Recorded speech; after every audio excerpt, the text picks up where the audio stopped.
அப்பாலே போ சாத்தானே, அகன்று போ சாத்தானே. அகன்று போயிச்சா? அகன்று போயிச்சா? போயிச்சு. போயிட்டு போயிட்டு போயிடுமா? போயிடுச்சு. ஆனா போயிட்டு வரும். ஆனா வராது. வராது ஆனா வருமா? இதுதான் நடந்து கொண்டிருக்கு. வரும் ஆனா வராது. வராது ஆனா வரும். அதுதான் நம்ம வாழ்க்கையில வந்தும் வந்தும் போய் கொண்டிருக்கு. ஏன்னா அவன் நமக்கு சொந்தக்காரன் இல்ல. சொந்தக்காரனும் பிச்சைக்காரனும் ஒண்ணுதான் இல்லையா? சொந்தக்காரனும் பிச்சைக்காரன் சொல்லுங்க பாப்போம் ஏன்? சொந்தக்காரனும் பிச்சைக்காரனும் ஒண்ணு ஏன்? என்னது? பிச்சைக்காரனும் நம்மளை விட்டு போக மாட்டான், சொந்தக்காரன் நம்மளை விட்டு போக மாட்டான். ரொம்ப சந்தோஷம். பிரியமானவர்களே, நமக்கு சொந்தம் சொந்தம் யாருக்கு அதிகமா இருக்கு? சொந்தம் யாருக்கு சொந்தம் அதிகமா இருக்கு? யாரு கூட அதிகமா சொந்தம் கொண்டாடுகிறோம்? பிரியமானவர்களே, இங்க சொல்லுவோம் இயேசு இயேசு, கோயில்ல பாடுவோம் இயேசு இயேசு என்று அழைத்து பேசு. அப்படியா? இன்னைக்கு சாத்தான் வந்து கதை பேசிட்டு இருக்குது. சாத்தான் கூட 40 நாள் விரதம் இருந்துட்டு வரார். 40 நாள் விரதம் இருந்துட்டு வரார். வசனத்திலே வாசிக்கிறோம், 40 நாள் விரதம் இருந்து அவர் வருகிறார். ஆனால் 40 நாள் விரதம் இருந்து வந்த பிற்பாடு அங்கே ஆண்டவர் இயேசு பசியுற்றார். இன்னைக்கு 40 நாள் விரதம். அப்படித்தான் நமக்கு ஈஸ்டர் விரதம் அப்படிதான் இருக்கு. 40 நாள் கஷ்டப்பட்டு விரதம் இருப்போம். 40 நாள் முடிஞ்ச உடனே மச்சான் போட்டது பத்தல, இன்னொரு கோட்டரு. நம்ம மக்கள்லாம் கஷ்டப்பட்டு வேளாங்கண்ணிக்கு போவாங்க. வருகை பாட்டு பாடணும் மாதிரிதான். வரம் கேட்டு வருகின்றே இறைவா. 40 நாள் மாலை போட்டுக்கிட்டு விரதம் இருந்துட்டு நடந்து வேளாங்கண்ணிக்கு போயிட்டு வருஷம் ஃபுல்லா எவனையாவது மொட்டை அடிச்சுட்டு அங்க போய் வருஷத்துல ஒரு முறை மாதாவுக்கு மொட்டை போட்டுட்டு அப்படியே வரும்போது காரைக்காலுக்குள்ள பூந்து அப்புறம் என்னது, அப்புறம் ஃபுல்லா தான் வந்துட்டு இருப்போம். பிரியமானவர்களே, இன்னைக்கு நம்முடைய வாழ்க்கையில 40 நாள் தியானம், 40 நாள் தவம், 40 நாள் ஜபம் என்ன மாற்றத்தை கொண்டு வருகிறார்? 40 நாட்கள் இயேசு ஆண்டவர் நோன்பிருந்து மன்றாடி ஜெபித்து அல்லும் பகலும் இரவும் பகலும் ஜெபித்து அவர் வருகிறார். வந்த பின் அவர் பசியுற்றார். ஏனெனில் அவரும் ஒரு மனித சுபாவத்தில் இருக்கிறார். மனித சுபாவத்தில் அவர் பசியுறுகிறார். இது என்ன பசி? அவர் பசி எடுத்த உடனே அங்க முன்னாடி வந்து சொயின்னு வந்து நிக்கிறான். யாரு? டோரா பூச்சா? யாரு? ஸ்பைடர்மேனா? சாத்தான் வந்து முன்னாடி நிப்பான். முன்னாடி வந்து நின்னு என்ன பண்றான்? 3 சோதனை. எத்தனையோ முறை கேட்டிருக்கிறோம். பிரியமானவர்களே, இன்னைக்கு இந்த பசி யாரையும் விட்டு வைக்க. எவ்வளவு ஜெபித்தாலும், எவ்வளவு நோன்பிருந்தாலும், எவ்வளவு தர்மம் செய்தாலும் இந்த உடல் இருக்கிற வரை என்ன பசி? எப்படிப்பட்ட பசி? ஒரு முறை ஒரு வீட்டுக்காரர் பசியோட வரார். பசியோட வந்து வீட்டுக்கார அம்மா கிட்ட, என்னடி சாப்பாடு என்ன இருக்கு? சாப்பாடு கொடுன்னு சொன்ன உடனே அந்த அம்மா ஓடி வந்து வீட்டுக்காரரை கட்டி பிடிச்சு, என்னது முத்தம் கொடுக்கறான். வீட்டுக்காரருக்கு கோபம் வந்துச்சு. ஏண்டி, நம்ம என்ன புது புருஷனா, புது பொண்டாட்டியா? பசிக்குதுன்னு சொந்தா ஓடி வந்து கட்டி பிடிச்சு முத்தம் கொடுக்கறிய அப்படின்னு இந்த வீட்டுக்காரர் சொன்ன உடனே அந்த அம்மா, சீக்கிரமா ஏதாவது கொண்டு வாடி, பசிக்குதுன்னு சொன்ன உடனே இந்த அம்மா அவரை இருக்க கட்டி பிடிச்சிட்டு முத்தம் கொடுத்துட்டே இருக்குது. இவருக்கு வந்தது கோவம். தள்ளி விட்டாரு. இங்க பாரு, சோறு போடுறியா இல்லையா, நடக்கிறத வேற. ரொம்ப டென்ஷன் ஆகி கத்துறார். உடனே அந்த வீட்டுக்காரமா, ஐயோ எல்லாம் போச்சு. என் அப்பா பேச்ச கேட்கல, என் அம்மா பேச்ச கேட்கல, இந்த ஆளை கட்டிக்காத, இவன் சோறு போட மாட்டான், இவன் ஒழுங்கா வச்சுக்க மாட்டான், ஊரே சொல்லுச்சு, உலகமே சொல்லுச்சு. ஆனா நான் காதலிச்சு உன்னை கல்யாணம் பண்ண பத்தியா, என் வாழ்க்கையே போச்சு, எல்லாம் போச்சு. ஏண்டி, சோறு கேட்டது தப்பா? சோறு கேட்டது குத்தமா? அதுக்கு போய் என்ன வாழ்க்கை போச்சு? அப்பன் சொன்னதை கேட்கல, ஆத்தா சொன்னதை கேட்கல, அவன் சொன்னதை கேட்கல, இவன் சொன்னதை கேட்கல. ஏண்டி இவ்வளவு கதை சொல்லிட்டு உட்கார்ந்து இருக்கிற? ஆமாங்க, என்னடி கல்யாணத்துக்கு முன்னாடி? ஆமா, கல்யாணத்துக்கு முன்னாடி என்ன நடந்துச்சு? நான் வந்தேன், உன்னை பார்த்தேன். ஆமா, ஒவ்வொரு முறையும் வந்து என்ன பார்த்து என்ன சொன்னீங்க? ஒத்த முத்தம் குடுடி, ஒத்த முத்தம் குடுடி, மொத்த பசியும் போயிடும்னு சொன்னீங்கல்ல. இப்ப 100 முத்தம் கொடுத்தேன், ஆனாலும் பசிக்குதுன்னு சொல்றீங்களே. அதான் இந்த ஆம்பளைங்களே இப்படித்தாங்க, இப்படித்தான் நீங்க பண்ணுவீங்க அப்படின்னு அந்த அம்மா சொன்னாங்களாம். பிரியமானவர்களே, இப்படித்தான் நம்முடைய வாழ்க்கையும். வார்த்தை ஒன்று, வழிபாடு ஒன்று. வார்த்தை ஒன்று, நம்முடைய வாழ்க்கை வேறாக மாறிவிடுகிறது. பிரியமானவர்களே, இங்கே வார்த்தை, ஆண்டவர் இயேசு கிறிஸ்து அந்த சாத்தானை வார்த்தையினால் ஜெயிக்கிறார். மனிதன் அப்பத்தினால் மட்டுமல்ல, மனிதன் அப்பத்தினால் மட்டுமல்ல. இன்னைக்கு முதல் சோதனையே அப்பம். அப்பம் என்றால் இந்த உலகத்திலே நாம் பார்க்கிறோம், பழைய ஏற்பாட்டிலே தொடக்க நூல் 28ஆம் அதிகாரத்தில் நாம் பார்க்கிற போது இந்த அப்பம் என்பது உடலை குறிக்கிறது. எனவேதான் இயேசு சொன்னார், ஐ ஆம் த லிவிங் பிரெட். நானே விண்ணகத்திலிருந்து இறங்கி வந்த உயிருள்ள உணவு. என் சதையை உண்டு என் இரத்தத்தை குடிப்பவன் அவன் என்றும் வாழ்வான். அப்பம் என்றால் உடல், அப்பம் என்றால் வாழ்வு, அப்பம் என்றால் நிறைவு. இன்னைக்கு நம்ம எல்லாம் உடலை கொண்டிருக்கிறோம். இந்த அப்பம், இந்த உடல் வாழ வேண்டும் என்றால் மனிதன் அப்பத்தினால் மட்டுமல்ல. இந்த உடல் இருந்தா, இந்த உடல் இருந்தா மட்டும் கிடையாது. இந்த உடலுக்கு என்ன தேவை? உயிர் தேவை. அந்த உயிர் திருப்பாடல் 119 திருப்பாடல் ஆசிரியர் அருமையாக சொல்லுவார், ஆண்டருடைய வார்த்தை என் பாதைக்கு வெளிச்சம், என் வாழ்வுக்கு உயிர். இன்னைக்கு ஆண்டவர் வெளிச்சமாய், இன்னைக்கு அவர் உயிராய், வழியாய், வாழ்வாய் வருகிறார். இன்னைக்கு அதைத்தான் இயேசு முதல் சோதனைகளே, மனிதன் அப்பத்தினால் மட்டுமல்ல. இன்னைக்கு எத்தனையோ பேர் உடம்போட இருக்கிறோம். என்ன புண்ணியம்? இந்த உடம்பு நடைப்பினம். இன்னைக்கு வந்ததை தின்போம், விதி வந்தால் சாவோம். இன்னைக்கு பார்க்கிறோம், காயமே இது பொய்யடா, வெறும் காற்றடைத்த பையடா, வெறும் காற்றடைத்த பை. அந்த காத்தை மட்டும் புடுங்கிடுங்களேன், அப்புறம் ஐயோ அம்மா அப்பா என்னை விட்டுட்டு போயிட்டீங்களே, எப்ப வர போறீங்க? உயிர் இருக்கிற வரைக்கும் தான். அந்த காத்தை மட்டும் சாமி நிப்பாட்டிட்டார் அப்படின்னா பாடி எப்ப எடுப்பீங்க? அது அம்மா இருந்தாலும் அப்பா இருந்தாலும் அப்புறம் பாடி தான். பிரியமானவர்களே, இந்த வெறும் பாடி இப்படி வெறுமையா போறதுக்கு கிடையாது. இது என்றும் வாழ வேண்டும், நிலைத்து வாழ வேண்டும். இன்கரப்டபிள். ஆண்டவர் கொடுத்த இந்த உடல் இன்கரப்டபிள், என்றும் வாழக்கூடியது. எனவே தான் என் ஆண்டவர் சொல்லுகிறார், என் சதையை உண்டு என் ரத்தத்தை குடிப்பவன் என்றும் வாழ்வான். சதை, இந்த ரத்தம் எதை குறிக்கிறது? ஆண்டவருடைய வார்த்தை, the word of God, logos, ஆண்டவருடைய வார்த்தை. இன்னைக்கு எத்தனை பேர் இந்த வார்த்தையை விட்டுட்டு, ஆண்டவருடைய வார்த்தையை விட்டுட்டு எதையோ தேடி போகிறோம். சாத்தான் அதைத்தான் முதல்ல வந்து பிடுங்குவான். உங்க கையில பைபிள் எடுக்காத, பைபிளை வாசிக்காத, பைபிள் சொல்லாத, அன்னைக்கு துதி பாடல் அபிஷேக பாடல பாடாத, குடும்ப ஜெபமால சொல்லாத, டிவியை பாரு, சினிமாவை பாரு, அங்க போ இங்க போ, ஆடு பாடு, இன்னைக்கு பைக் எடு ஓடு. உங்க ஆம்பளை பிள்ளைங்க எல்லாம் ஆண்டவருடைய இல்லத்துல இருக்கணும், ஆண்டவருடைய வீட்டுல இருக்கணும், ஆண்டவருக்கு ஊழியம் செய்யணும்.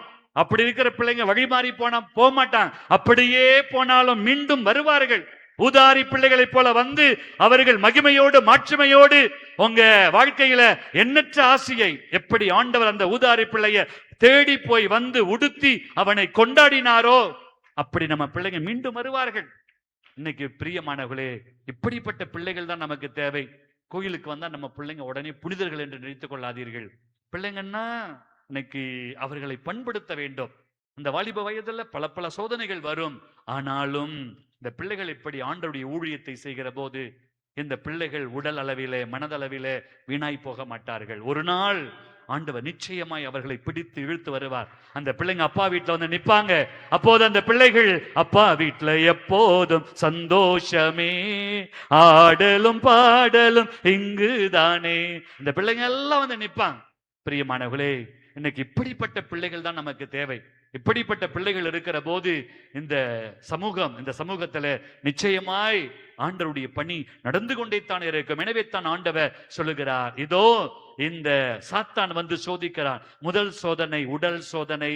இந்த உடல் சோதனை, இந்த உடல் சாகும் வரை நமக்கு இந்த மாமிச உணர்வு, அன்னைக்கு இந்த ஆபாச உணர்வு ஆட்டி படைக்கும்.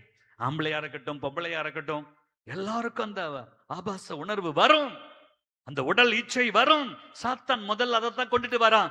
ஆண்டவர் இயேசுவு பசி அங்கே வருகிறது. சாத்தான் வந்து முதல்ல நீ இதை அந்த கற்களை அப்பமாக்கி விடு.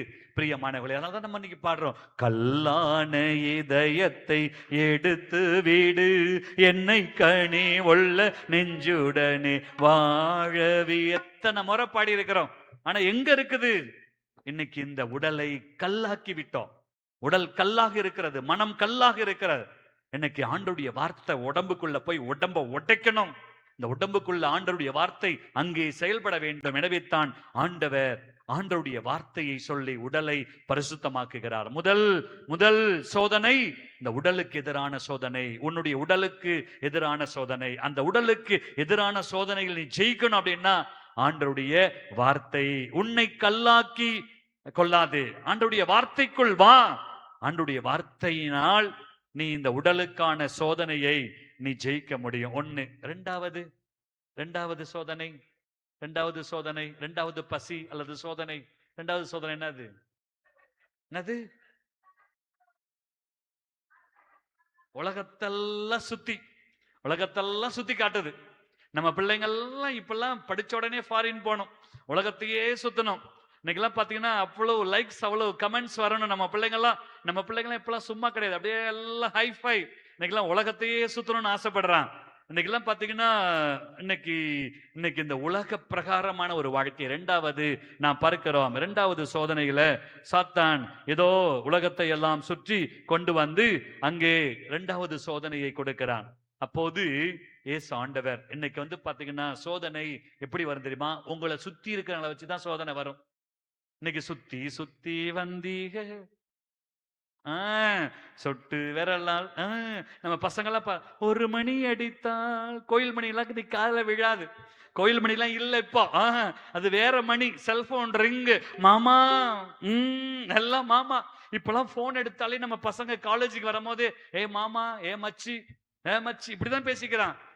இன்னைக்கு காலேஜ்ல இருக்கிற ஒரு பொண்ணு கிட்ட போய் ஒரு பையன் ப்ரப்போஸ் பண்றான், ஐ லவ் யூங்கிறான். அந்த பொண்ணு என்ன பண்ணுது? செருப்பு பிஞ்சிருங்குது. உடனே அவன் சொல்றான், ஏய் நீ என்னடா, நீ கவலைப்படாத மாமா, நீ மச்சி, என்னது உனக்கு அது தங்கச்சின்னா அது எனக்கு யாரு, எனக்கு முறை, நீ அதை கட்டிக்க, நான் இதை கட்டிக்கிறேன். நம்ம பசங்கெல்லாம் வெக்கம், மானு, சூடு, சொரணை எதுவுமே கிடையாது. எல்லாத்தையும் தூக்கி போட்டுட்டு இன்னைக்கு எல்லாம் பாத்தீங்கன்னா போன்ல காலேஜ் படிக்கும் போதே அவன் வச்சிருக்கிறான் ஒய்ஃப் டயலிங். காலேஜ் படிக்கும் போதே ஒய்ஃப். இன்னைக்கெல்லாம் சிம் 1 சிம் 2லாம் இல்ல, ஒய்ஃப் 1 ஒய்ஃப் 2 ஒய்ஃப் 3 அப்படிலாம் வச்சுக்கிறான். இன்னைக்கு இந்த உலகத்துல எவ்வளவு சோதனைகள். இந்த சோதனை எப்படி வருகிறது என்றால், உங்களை சுற்றி இருக்கக்கூடிய மனிதர்களாலோ, சூழ்நிலைகளாலோ அல்லது ஆசைகளாலோ உங்களை சுத்திக்கிட்டே இருக்கும். இந்த ஆசைகள், இந்த சூழ்நிலைகள் உங்களை சுத்தி வந்துகிட்டே இருக்கும். நீங்கள் நல்லவர்கள், நல்ல மனிதர்கள் தான். உங்களை போல நல்லவர்கள் இந்த உலகத்துல கிடையவே கிடையாது. நீங்கள் தனியாக இருக்கிற போது, தனிமையாக இருக்கிற போது நீங்கள் நல்லவர்கள் தான். ஆனால் 2 பேரு 3 பேரு சேர்ந்துட்டா, அந்த வாலிப பிள்ளைங்களை பார்த்து சொன்னேன், 2 பேர் கூட இருக்கக்கூடாது. அன்னைக்கு வெள்ளிக்கிழமை முழு இரவு ஜெபத்திலையும் சொன்னேன், 2 பேர் உசுப்பேத்துறவங்க, கடுப்பேத்துறவங்க. இந்த சாத்தான் உசுப்பும் ஏத்துவான், கடுப்பும் ஏத்துவான். இன்னைக்கு நம்மளை உசுப்பேத்துறவங்க யாரு? சுத்தி இருக்கிறவங்க தான். இது என்னடி புடவை, இதைத்தான் உங்க வீட்டுக்காரர் வாங்கி கொடுத்தார். உடனே வீட்டுக்காரர்கிட்ட போய், இது என்னையா புடவை, அவளை பத்தியா. இன்னைக்கு வந்து பாத்தீங்கன்னா அந்த அலுப்பைக்கு வாழ்வு கிடைச்சா அத்தராத்திரியில கொடை பிடிக்குமா? அது எப்படி இந்த ஊருக்கு வந்துச்சு? திருச்சிக்கு வரும்போது பஞ்சத்துல அடிபட்ட காக்கா மாதிரி வந்துச்சு. ஆனா இன்னைக்கு பியூட்டி பார்லருக்கு போயிட்டு அது கருப்பு காக்கா, அண்டங்காக்கா மாதிரி வந்துச்சு. இன்னைக்கு எல்லாத்தையும் பூசிக்கிட்டு இன்னைக்கு போற போக்க பத்தியா அதெல்லாம் பேசி இன்னைக்கு வாழ்க்கை. பிரியமானவர்களே, இன்னைக்கு இந்த சாத்தான் இதைத்தான் செய்வான். தேவையில்லாததை பேச செய்வான். இந்த உலகத்தை காட்டுவான், எல்லாத்தையும் காட்டுவான். இன்னைக்கு திருச்சிக்கு போய் பாருங்களேன், எங்க போனாலும் பளபளப்பு. சரதாசுக்கு போனாலும் அப்படித்தான், போத்தீஸுக்கு போனாலும் அப்படித்தான், இன்னைக்கு ஜாய் ஆலுகாஸுக்கு போனாலும் அப்படித்தான், இன்னைக்கு வேற எங்க போனாலும் இந்த லலிதா ஜுவல்லரிக்கு போனாலும் அப்படித்தான். வாங்க வாங்க வாங்கன்னு கூப்பிடுவான். எல்லாம் போவீங்க, அங்கெல்லாம் போவீங்க, எல்லாம் பளபளப்பு. இந்த உலகத்தை காட்டுகின்றான். திருச்சியில பாத்தீங்கன்னா எங்க பார்த்தாலும் பளபளப்பு. இன்னைக்கு சாப்பாட்டு ஹோட்டலுக்கு போனாலும் பளபளப்பு, துணி கடைக்கு போனாலும் பளபளப்பு. ஒரு முறை அப்படித்தான், ஒரு அம்மா ஒரு துணி எடுக்கிறதுக்கு 1 மணி நேரம் சுத்தி சுத்தி வராங்க. வீட்டுக்காரர் கேட்கிறார், ஏண்டி ஒரு துணி எடுக்கிறதுக்கு இவ்வளவு நேரமா? உடனே அந்த அம்மா சொல்லுது, ஏங்க கட்டினவனை தான் ஒழுங்கா செலக்ட் பண்ணல, கட்டுறதையாவது ஒழுங்கா நான் செலக்ட் பண்றேன்னு அப்படின்னு சொல்லிச்சான். பிரியமானவர்களே, இந்த உலகத்துல நம்மை சுற்றி இருக்கிற சூழ்நிலைகள், நம்மை சுற்றி இருப்பவர்கள், இதெல்லாம் தாண்டி நம்மளை சுத்திட்டு இருக்கிறது இந்த வைப்ரேஷன், ஃப்ரீக்குவன்சி. அது என்னது? இந்த ஊடகம். எனவே தான் நம்முடைய திருத்தந்தை இன்னைக்கு அருமையாக குருக்களுக்கு ஒரு செய்தியை கொடுத்திருக்கிறார். உங்களை சுற்றி சுற்றி வருவது வலைத்தளம். இந்த வலையில் விழுந்து விட்டால் நீங்கள் ஆண்டவரோடு இணையவே முடியாது. ஆகவே இன்னைக்கு நம்மை சுற்றுகிற சாத்தான் வேற எங்கேயும் வரல, இந்த ஊடகத்துல, மீடியாவில் சுற்றி இருக்கிற மனிதர்கள் வழியாக, இந்த உலகத்தில் இருக்கக்கூடிய கவர்ச்சி வழியாக நம்மை ஆட்டி படைக்கிறான். அதிலிருந்து நம்ம வெளியில வரணும்னா இன்னைக்கு ஆண்டவர் சாத்தானை பார்த்து சொல்லுகிறார், உன் கடவுளாகி ஆண்டவரை சோதியாதே. ஒரே மனதோடு இன்னைக்கு முன்னாடி எடுத்து வச்ச கால பின்னாடி வைக்கவே கூடாது. கலப்பையில் கை வைத்தவன் ஒருபோதும் திரும்பி பார்க்கவே முடியாது. அருங்கொடைக்கு வர நீங்க எல்லாரும் என்னத்தான் இன்னைக்கு இந்த உலகத்துல என்னத்தான் பளபளப்பா, இன்னைக்கு கவர்ச்சியா, ஏன் இன்னைக்கு உங்களை தேடி யாரு வந்து நின்னாலும் என் முன்னாடி யாரு? இயேசுவின் பின்னால் நானும் செல்வேன் திரும்பி. இயேசுவை தவிர உனக்கு எந்த தலைவனும் கிடையாது. நீ அவர் பின்னால் போகிற போது என்ன செய்யலாம்? உலகத்தின் பெருமை, செல்வத்தின் பற்று எல்லாம் உதறிவிட்டே, உடல் பொருள் ஆவி உடைமைகள் அனைத்தையும் ஒப்பு கொடுத்து விட்டே, நான் அவர் ஆலயம், எனக்குள்ளே இயேசு. இப்படித்தான் நீங்கள் சாத்தானை எதிர்க்கணும், சாத்தானை துரத்தணும். இன்னைக்கு நீங்கள் இந்த உலகத்துல என்ன நடந்தாலும் எது நேர்ந்தாலும் உன் கடவுளாகி ஆண்டவரை சோதியாதே. உங்களை சோதிக்கிற சாத்தானை நீங்கள் விரட்டணும். இறுதியாக நாம் பார்க்கிறோம், ஒரு கட்டத்தில் நம்ம என்ன பண்றோம்? பிள்ளைங்கள்ட்ட சொல்லி பார்த்துட்டு இது அப்படித்தான், புருஷங்கிட்ட சொல்லி பார்த்துட்டு இது அப்படித்தான். இன்னைக்கு எல்லாருக்கிட்டையும் இன்னைக்கு பள்ளிக்கூடத்துல பாத்தீங்கன்னா வாத்தியாருங்க, டீச்சருங்க, ஏன் இன்னைக்கு சாமியாருங்க கூட சொல்லி பார்த்துட்டு அப்படித்தான், இந்த மக்கள் அப்படித்தான் அப்படின்னு சொல்லிட்டு இன்னைக்கு என்ன பண்றோம்? விட்டுடுறோம். ஒரு கட்டத்துல இன்னைக்கு பாருங்க, அந்த சாத்தான் விடல. ஒரு கட்டத்துல இயேசுகிட்டே போய், இன்னைக்கு என் முன்னாடி விழுந்து பணிந்து வணங்கு, உன் தூதர்கள் மட்டுமல்ல இந்த உலகத்தையே நான் உனக்கு தரேன், இன்னைக்கு அதான் சொல்லுவான், அன்பே, அழகே, கண்ணே, மணியே, உனக்காக ஐயோ என்ன செய்யணும். இன்னைக்கு பாருங்க, இன்னைக்கு நம்ம பசங்களாம் இன்னைக்கெல்லாம் எழுதுற காதல் கவிதை கூட வாட்ஸ்அப்ல காப்பி அடிச்சுதான் எழுதுறாங்க. இன்னைக்கு ஒருத்தவனும் சுயமா யோசிக்கிறது இல்லை. இன்னைக்கு எல்லாம் காப்பி, எவனோ ஒருத்தவன் சொன்னதை இவன் காப்பி அடிச்சு அனுப்புறான். அதுக்குதான் இன்னைக்கு ஏஐ வந்துச்சு இல்லையா? இன்னைக்கு அதுதான் நடக்குது, எல்லாம் காப்பி அடிக்கிறோம். அந்த சாத்தான் கூட இயேசுவை கூட்டிக் கொண்டு வந்து விண்ணகத்திற்கும் மண்ணகத்திற்கும் சர்வ லோகத்திற்கும் அதிகாரி, இன்னைக்கு ஆராதனைக்குரியவர், மகிமைக்குரியவர், அப்படிப்பட்ட கடவுளையே அது என்ன பண்ணுது? என் முன்னாடி விழுந்து வணங்கு அப்படின்னு சொல்லுது. ஆண்டவர் இயேசு என்ன சொன்னார்?